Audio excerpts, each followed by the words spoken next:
We need to talk about Ubisoft and prepare for a rant. Ubisoft is no longer just having a rough year. What we're seeing right now looks more like a company struggling to stay structurally intact. Studio closures, mass layoffs, cancelled flagship projects, collapsing investor confidence, and a desperate internal reorganization all point to a publisher that has lost control of both its creative direction and financial stability. This isn't a temporary setback, this is a crisis. So let's start with the studio shutdowns. Ubisoft has officially closed Ubisoft Halifax and Stockholm studios. Two studios, while not headline-grabbing AAA powerhouses, were deeply integrated into Ubisoft's global development pipeline. Halifax focused heavily on mobile and sport projects, an area Ubisoft once pitched as a major growth sector. Stockholm, meanwhile, played a key role in co-development and technical support for larger franchises.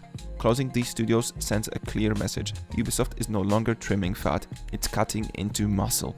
For a company that operates on a massive interconnected teams spread across the globe, losing support studios doesn't just reduce headcount, it slows pipelines, increases pressure on remaining teams, and creates bottlenecks across multiple projects.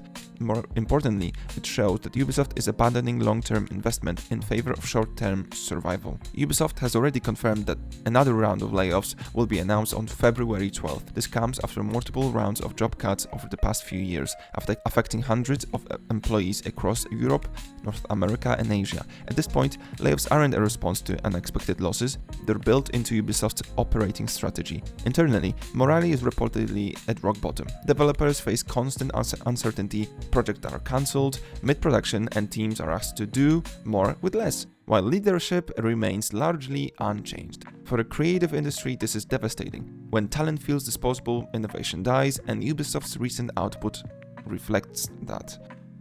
Perhaps the most damning cancellation is Prince of Persia: The Sands of Time remake. This wasn't just another game, it was supposed to be a safe win. A nostalgia-driven remake of a beloved classic greenlit during a time when remakes were printing money. Instead, it became a multi-year embarrassment. This project was rebooted internally, delayed repeatedly, and eventually scrapped entirely. Ubisoft now has nothing to show for, years of development and millions in sunk costs. This cancellation matters because it highlights a core Ubisoft problem. Even their safe bets are failing.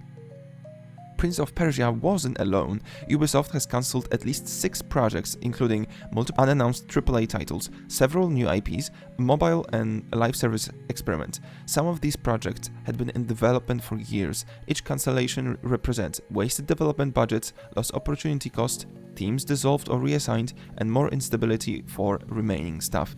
Ubisoft leadership claims these projects did not meet quality or strategic expectations, but critics argue that the real issue is mismanagement. But the truth is, the real issue is mismanagement, unclear direction, and constant pivoting based on market trends. One of the most controversial aspects of Prince of Persia cancellation is rumors surrounding Ubisoft's India-based studios. And to be clear, Ubisoft has not officially blamed this India studio. However, industry insiders are reporting that development issues, missed milestones, quality concerns, and communication breakdowns played a significant role in the project's downfall. This has reignited uncomfortable discussions about Ubisoft's heavy reliance on low-cost outsourcing and satellite studios without providing adequate leadership, resources, or creative ownership. If true, the problem isn't the location, it's Ubisoft's management structure. And in response to all this, Ubisoft is attempting a massive internal reboot. The company plans to split its IPs across several semi-autonomous creative houses. On paper, this sounds promising because it's more accountability, clearer ownership of franchises, and faster decision-making, but in reality, this looks like a last-ditch attempt to stop internal chaos. But by dividing responsibility, Ubisoft leadership is effectively admitting the centralized model has failed, but this move also introduces new risks: internal competition between studios, fragmentation of talent, inconsistent quality across franchises. This isn't a bold innovation, it's a controlled demolition. Everything we've talked about so far has had a direct and brutal impact on Ubisoft's stock. Following this restructuring and cancellations, Ubisoft shares collapsed by over 30% in a very short period. Billions in market value were wiped out. Investor confidence has plummeted. This wasn't just a market overreaction. Investors are pricing in fewer future releases, lower long-term revenue, increased operational risk, and uncertainty around leadership. In financial terms, Ubisoft is now viewed as a high-risk company, not a stable AAA publisher. That's a massive fall from grace. At the heart of Ubisoft's crisis isn't just bad luck or few failed games, it's a systemic issue. Chasing trends instead of setting them, over-reliance on live service models, bloated production cycles, weak creative leadership, and a refusal to meaningfully change at the top. While developers are laid off and studios are shut down, the core executive structure remains intact, a fact not lost on the employees or the public. Ubisoft is not dead, but it is undeniably wounded. The company is smaller, weaker, less trusted, and less innovative than it was even 5 years ago.